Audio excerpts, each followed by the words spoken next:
Hello, welcome back to the live stage, where with me I have some pillars of the automotive industry.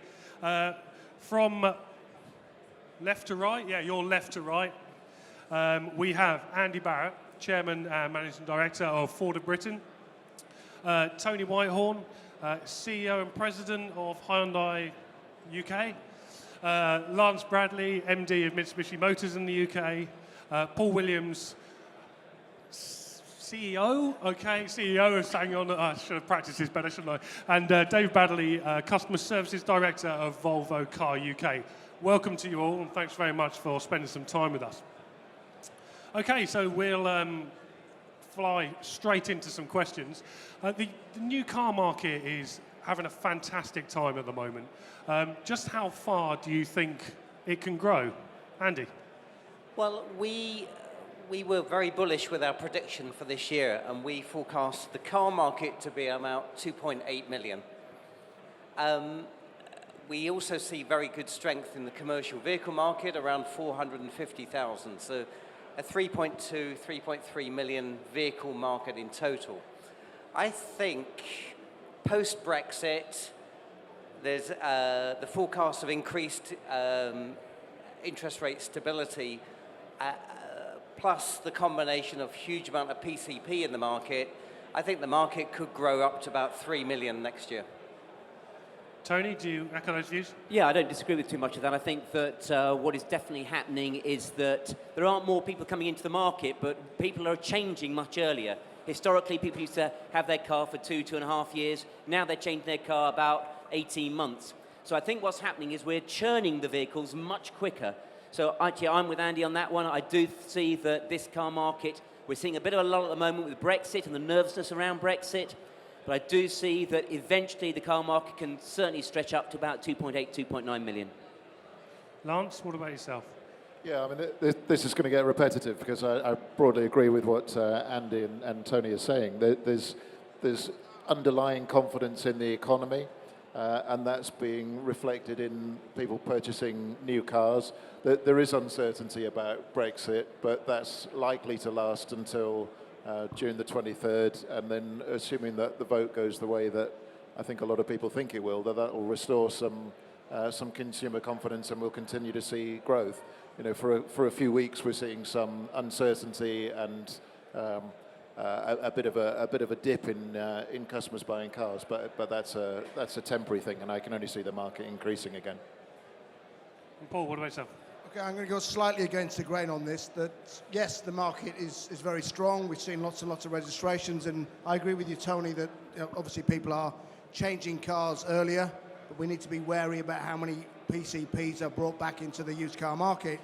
And I think the UK market over the last few years in particular has been really driven by the weak market on mainland Europe, and with obviously manufacturers taking the opportunity to use the UK car industry as a sponge for demand. And remember, we are right-hand drive. We don't have the ability to export cars to our neighbouring countries. And it's testimony to the ingenuity and skill of the UK car industry that we can continue to absorb ever-increasing volumes. And I think, I've got a slightly balanced view on this in terms of, yes, it's great to see numbers going up, but we need to also be wary of the fact that some of this is driven by outside macro factors as well. David? Well, I think it's ditto. I think to really what everyone said. But I think we definitely see the changing dynamic of how people are buying cars and the increasing role of rental as opposed to ownership, and that's changing the dynamic and therefore the frequency of purchase. So we still see some strength in the marketplace yet. There are risks, but overall confident there's still some strength to come. And just how far do you think it can grow, and how long can this growth go on for? I think there's a number of larger factors. Exchange rate has a massive impact, as there is no doubt that manufacturers, if you manufacture in Europe with a very strong pound versus euro, it becomes a honeypot, so a place to bring cars to where the margins improve. So Brexit has a massive impact. As an industry, I think we all would like to remain, but the public has the vote, we only have an opinion. So I think that's a very key dynamic. Again, consumer confidence is at a 15-year high, that helps. And those interest rate stability. We, as I said at the beginning, we can certainly see a 3 million market next year if it carries on at this rate. How much further than that? I'm not sure it's got that much steam above 3 million for cars. Tony? Yeah, I think that, of course, the interest rates are a key factor in all of this, and the economy is. But actually, I think that one thing that will change things is how we as manufacturers try to look for new segments. So we've done a great job together in the SUV segments. You think 10 years ago there weren't really that many SUVs around. Now it's virtually one of the largest car segments in the car market. I can see things like the A SUV starting to take a little bit of a momentum, just like the B SUV has. So I think what's going to happen is that the manufacturers are going to look for different segments in the car market, and that's what's also going to be driving, as well as the economy, demand. Lance? And the other thing, I mean, I agree, and we've at Mitsubishi we've done particularly well with the SUVs. But the other thing to look at is the way that customers are buying differently as well. And if I look at my teenage daughter and her friends, they wouldn't dream of going and buying something, not just because she gets me to do it, but because they pay for something monthly, and when they get fed up with it, they change it and they pay a bit more and they get a new one. And there's this whole generation of currently youngsters who are used to buying in that way, and that's the way they're going to expect to acquire their cars. I don't think they're going to expect to own their cars. They may not even expect to have one available to them at all times. They may just expect to have access to it for a certain amount per month. And that's quite different. And there are some car clubs around in London primarily. But I think that's a factor that we as manufacturers and distributors also have to take into account, because that's a market that's not there at the moment, but probably will be in 5 to 10 years' time. Paul? Okay. I think in terms of the overall market, I'm a little bit more cautious in terms of the overall number. And I think we all have to be very mindful of the balance between new and used cars over the next couple of years in particular, as people have been changing quicker and how that's impacted on PCP product coming back into the marketplace. But I also take a lot of encouragement from the LCV market, and it was interesting to hear the comments earlier about the strength of the LCV market. I think we all should look at that, and that's a good barometer as well of economic activity in the UK and a benchmark of the underlying strength of the next couple of years. And once Brexit's over and done with, hopefully we can look forward with confidence. And David, how far do you think things could grow? Well, I think Paul's hit on a key point there, which is used cars, because the key to this is our ability to expand our ability and desire to recycle those used cars. If we can keep doing that, then the opportunities within the new car market, I think, are quite great because of this switch from ownership to rental, the growth of usage clubs, all of which are changing the dynamic around the new car market. It's our ability to deal with the used cars then is critical. Which was something we wanted to ask you. So going back down to Andy, what do you think that the new car market is crippling used cars? What effects it's having? Sorry, can you repeat that? What effect do you think the new car sales are having on used car sales? Are they crippling them? I don't think they're crippling them. I think the dynamic is changing. Used cars are much younger than they used to be. That creates downward pricing pressure. But it also means that as retailers, there has to be innovation in the marketplace. We've all seen phenomenal growth of used PCP contracts. We've seen various scrappage schemes come in from different big dealer groups, etc., as we continue to renew the fleet. But our average fleet age is still 8-9 years, so there's still quite a lot of movement that can come in the UK. If I look at our own vehicle park, we have around 4.5 million Ford vehicles on the road in the UK. There's probably a lot of renewal we can still do in that park. So I think there's always room to expand. As we renew the used vehicle park, that has lots of benefits. It helps with the clean air debate. It helps with the emissions. If we can get older diesels off the road, that's great for our industry as well. So I think there's a lot of scope, a lot of opportunity, but a lot of work to be done. Tony? Yeah, I think that certainly what's happening is that because people are keeping their first car for about 18 months, that becomes a used car. But what's happening in every household now is that most households have got 2 or 3 cars. That wasn't the case 15 years ago. You used to have 1 or 2 cars. So there is an expansion because the new car situation is increasing. That has a knock-on effect throughout the whole of the used car situation. So as the new car increases, so will the used car. And it's amazing how much the market has increased, both in new and used. So I do see that there has to be some finite level, of course there does, but it's been incredible as to how much the used car market and the new car market have both grown. Lance? Yeah, it is, and there's a couple of pressures. You know, people are owning more cars per family, but also, you know, when was the last time you saw a rusty car? It's you know, 10 or 15 years ago, you'd see a car by the time it got to 10 years old or so, it would start to be having a bit of rust on it, and it was rust that killed the car. And now it's not. It's the technology when it reaches a certain point where it's just too expensive to repair. So yeah, I think you're right that there's clearly more used cars as the used car volume grows, and more people wanting used cars because they're expanding how many they have in the family, and that puts a downward pressure on everything else. But also there's a clearer end of life, if you like, of the vehicles because they don't slowly fade away. You know, one day they die. So the total amount of used cars is increasing, but there's a finite end, which there never really used to be. Is there anything you'd like to add, Paul? Yeah, more of a general comment, really, that it's important that we keep the balance between new and used cars. And we actually look at the UK car industry, and probably with the exception of the United States, we're the most adaptive, most innovative marketplace in the world. And we'll find ways of finding innovative ways to keep the balance between new and used. And events like this kind of help keep people at the forefront of it. And you know, from my perspective, Rebecca, I think it's we've long called that we must be reaching a peak, and we've never yet reached it, and I still think that's the case.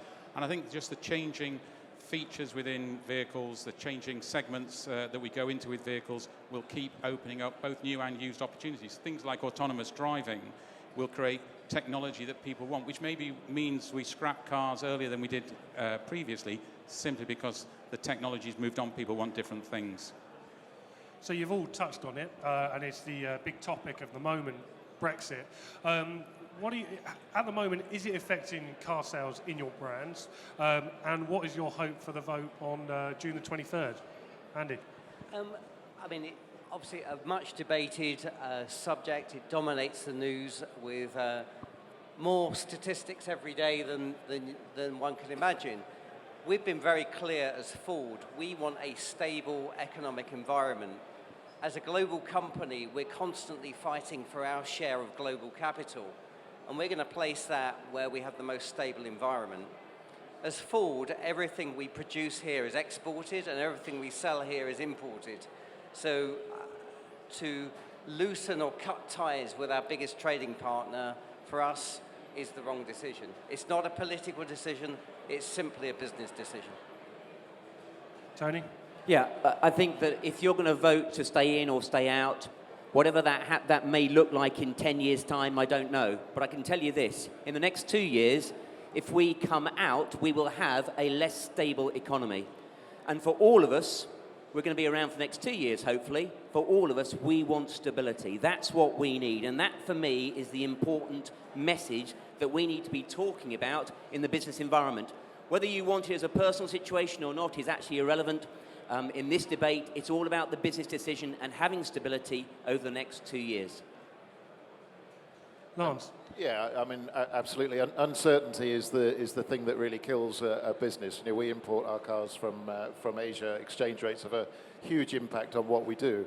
So if there were a vote to exit, it would create enormous uncertainty. And the other thing is, you know, there's a lot of debate in the papers from both sides, and you know, a lot of scaremongering and some rather unhelpful comments. You know, the fact is, we'll actually never know whether it was the right decision or not, because you'll never know what the alternative would have looked like. So you have to look at what do you know? It's, you know, you can hypothesize about what will happen if we exit or what will happen if we stay, but you have to look at what's the only things that you do know. And the only thing that you do know is that an exit vote will cause enormous uncertainty for, you know, Tony said 2 years. I think it's at least 2 years. It would be 2 years before we could actually exit. So you've got a guaranteed 2 years of uncertainty and probably as much as 5 years. And that is only bad news for industry. I agree with Lance that you will never really know what was the right or the wrong answer, but for sure, as business people, we can't do with the uncertainty, and I think the level of uncertainty will probably be the deciding factor in the way the vote goes. Well, I'm going to make it 5 out of 5 out of this panel for staying. Stability is the key criteria for business development, and the Brexit would, whatever you believe, would result in instability for a period of time. So definitely for staying for business. So if you were to tell your dealers to invest in one thing for the future, what would it be? We'll start with Andy. I think the industry is massively underinvested in after-sales currently. We've talked about the growing vehicle park on new. We know that used are growing, and we know that commercial vehicles are probably an all-time high, and yet we haven't really invested in additional service capacity.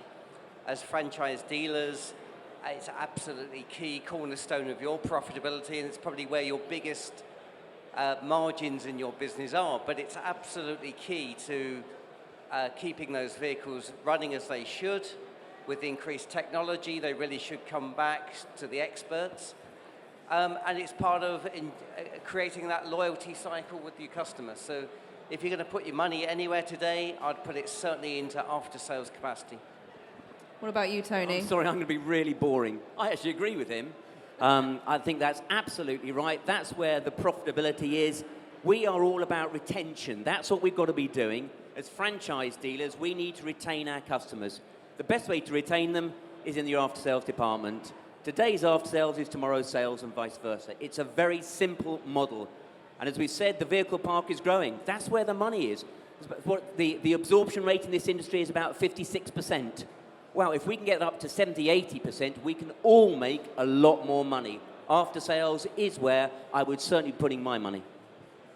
Come on, Lance, give us a different answer. Well, I mean, you can't disagree. After sales is a hugely important part of the business, and it was certainly something that I would encourage. But the other thing is people, and I think that our industry is finding it increasingly hard to recruit and keep the right people. And that's something that I think we should spend a lot more time on. If you look at the changing labour market and what the so-called millennials want from a job, it's different from what our generation wanted as a job. And we need to recognise that, and we need to look at the way that labour market is changing and how customers are changing, and whether it's the same kind of people that customers want to deal with as they dealt with 10 years ago. And I think the answer is no.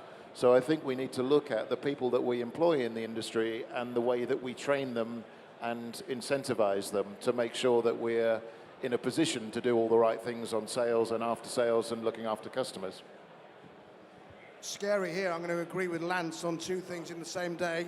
Two successive That's never happened before, and I've known you for 15 years. Yeah, absolutely, it hasn't happened before. But I think, Lance, you're absolutely right. We've got to look for talent. We've got to look for talent in our industry. We've got a great industry which is very exciting, and I think we can bring even better people into our industry. And if we get people in with the right talent, the right enthusiasm, and the right attitude, and develop them, we can start to tick all the boxes in terms of retention, sales expansion, use of new technology, and new processes. And it's something we all need to be very mindful of and embrace for the future. Well, as the after-sales responsible within the Volvo franchise, many of my Volvo colleagues around the room will know that I'm constantly banging on about more people, bringing in new people, more people, and training and development. For me, they are absolutely the critical things. The one thing here that will strangle the growth and the opportunity as an industry that we have is not enough people, not well enough trained people. It's as simple as that. So one story that I've been really interested in lately is Tesla. In my last column, I wrote about how they've managed to pull off a huge amount of orders for a new car that they're promising people in 3 years' time. I'm interested, as manufacturers, do you think they'd be able to pull it off? And secondly, does this mean that electric cars have reached a tipping point for acceptance? Andy? I think a number of really interesting questions in there. I think the Tesla model is really interesting. Their ability to innovate is second to none. I think they produce really exciting, groundbreaking products. And there is no doubt that their model is driving acceptance of alternative fuel, and particularly electric, in a different way. It's certainly getting people over range anxiety. All manufacturers launch vehicles much earlier. There's a much longer lead time. You know, the days of pulling the sheet off in the showroom and the gasp have long gone. So everyone's launch period is well over a year anyway. So launching 3 years out, we will see how quickly they can ramp up production and get that model working. I think it's exciting for the industry that someone is in there as a disruptor, because anyone who puts a challenge down, everyone else responds and steps up their game. So I think it's an exciting time. I think it's good for the industry. Tony? Yeah, I would say that Tesla as a brand is really interesting, because my kids would want an Apple iPhone, they'd want a Tesla, and Google, Apple, Tesla are all fit in that same brand acceptance by the Y generation people. I think what we have got to do is we've got to have a look at their model in terms of looking at our brand and trying to make our brand much more appealing to those people, to those Y generation people. From a brand perspective, really good. Also, I have to say, what they have done is they have enabled the alternative fuel to become much more acceptable. That there's a much more desire by the younger generation, and therefore other people, to look for alternative fuel vehicles, whether that be electric, whether it be hydrogen, whether it be hybrid. There's much more people now who are looking at an alternative to diesel and petrol. Tesla have been a good thing for our industry because, as Andy said, they've disrupted it, but they've made the consumer think differently about the norm and what they do today. Lance, you've had some great success with a plug-in hybrid electric car. What are your thoughts on the matter? Well, I mean, and this is getting slightly repetitive, but any disruptor in any market that does things as well as Tesla have is a good thing. You know, we launched our own electric plug-in hybrid vehicle a couple of years ago, and it now accounts for over half of our car sales. So it's a market that is changing. The more people that take part in it and the more credible names that come into it, the better from our point of view. We've had that market kind of to ourselves for 2 years, which has been, you know, don't get me wrong, that's been fantastic. But it's good to have more noise being made, because there's no question that electric cars are going to become the dominant part of the motor industry. They're going to become more and more important because they do so many things. They're, you know, apart from anything else, they're nicer to drive than an internal combustion engine car. And they're more efficient, and there's benefits to emissions and clean air and everything else. So anything that helps gets us along the way towards achieving that is a good thing. And you know, we've played a part, and Tesla are also playing a part, as are a number of other brands. Paul, what are your thoughts on Tesla and electric cars? I think Tesla have done a great job in stimulating the market. And just to link with the previous question as well, that's another reason why we need new talent coming into our industry. We need talent to come in to embrace the changes which are inevitably going to come. So, you know, it's great to see someone from the outside being agent provocateur to make us all change and improve for the future. I think from our point of view, if the Rubicon hasn't yet been passed of customer acceptance of alternative fuels, it soon will be. That process is now well established, well on the way. Lots of people now are playing in that game, and we've recently announced that we'll sell 1 million electric or hybrid vehicles by 2025, which for a small car manufacturer like Volvo is a very big share of what we're doing. So we certainly see that's where this business is going. So finally, what challenges do you feel that the industry is facing right now? Start with you, Andy. Big question for the end. I think there are challenges every day. There are the externals. Clearly, we've talked about Brexit. We've still got a long way to go on the backwash of Dieselgate and the whole clean air debate, and that debate is very live in government circles with a long way to go to have any degree of resolution. I think there clearly are people challenges in terms of getting the car industry to be a career choice rather than a transient position that people pass through. If we look back to previous generations, you know, people came in as a career choice. They wanted to work their way through the retailer network. That's not happening in the same way, and particularly attracting skilled technicians into the industry is a particular challenge. But I think the ultimate challenge is long-term financial stability for both manufacturers and retailers. There is a downturn going to come again, and at what point does that come? And are we all match fit ready for that day? And I suspect we're not. What about you, Tony? Yeah, of course we talked, as we said, we talked about the economy, we talked about Brexit, we talked about people. I think for the dealer network, the most challenging thing that you probably got is actually a consolidation. What's going on in the industry at the moment is considerable consolidation. And that's mainly because of the financial pressures. And whilst the industry is pretty buoyant at the moment, as the industry, and it will do, take some sort of slight downturn, there'll be even more consolidation. So I think that that's going to be quite an interesting dynamic for us as manufacturers, as we reduce our number of partners because of that consolidation, but also for all the dealer network as well, in terms of the one-man bands. How can they have their voice heard in against the very large multinationals? So I think we're going to see a slight dynamic change in our networks over the next few years with that consolidation that is absolutely happening already and will actually only escalate over the next couple of years. Lance? I agree with the points that Tony and Andy have made, and just to add another one is the changing customer perceptions. At the moment, where people buy a car to drive for whatever they're doing, and they know that if they buy a Ford, it will do some certain things, and if they buy a Hyundai, they'll do certain things, and if it's a Mitsubishi, they do certain things.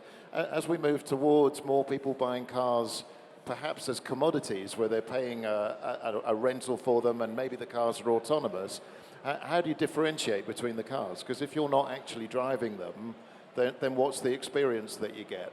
And one of the things that will differentiate them is the service that's provided and how frictionless it is. Because the one thing that makes things difficult for customers is if there's friction in the buying process. So whoever is able to get to the least friction within the buying process, whatever that buying process might be, is likely to be a winner in the future. And I think that's quite a big challenge for us to get to from where we are today to where I think we'll be in 5 or 10 years' time. Paul? Okay, I think the biggest single challenge we have as an industry currently is to really restore consumer confidence, given everything that's gone on with emission issues of late. And I think within the industry itself, it's important that we establish confidence between manufacturer and dealer networks as well, because it's a time of change. There's lots of turbulence going on, lots of challenges ahead, and it's important that we have a good balance between manufacturer and dealer network, and we make sure that we're all making a reasonable return. And picking up on the point that was made earlier about sustainable profitability, we've all got to make sure that we have a decent share of it to create the sustainability and to create resilience for the long term. Well, my colleagues on the panel all identify very real, very genuine challenges to the industry. I think there's one other, and I think it's us in this room as leaders of the industry and our ability to keep up with and adapt and develop with the rate of change. We are at a very exciting, very challenging, very changeable point in our industry, and it's the ability of us as leaders to keep up with that and lead and direct the teams that work with us through this very exciting time in the industry. So all of the above, plus that one. Okay, guys, thank you very much for your time. Andy, Tony, Lance, Paul, and David, thank you for giving up your time today and chatting to the audience. Next up on our live stage, we have the franchise dealer panel at 2 p.m. But for now, thank you very much, guys.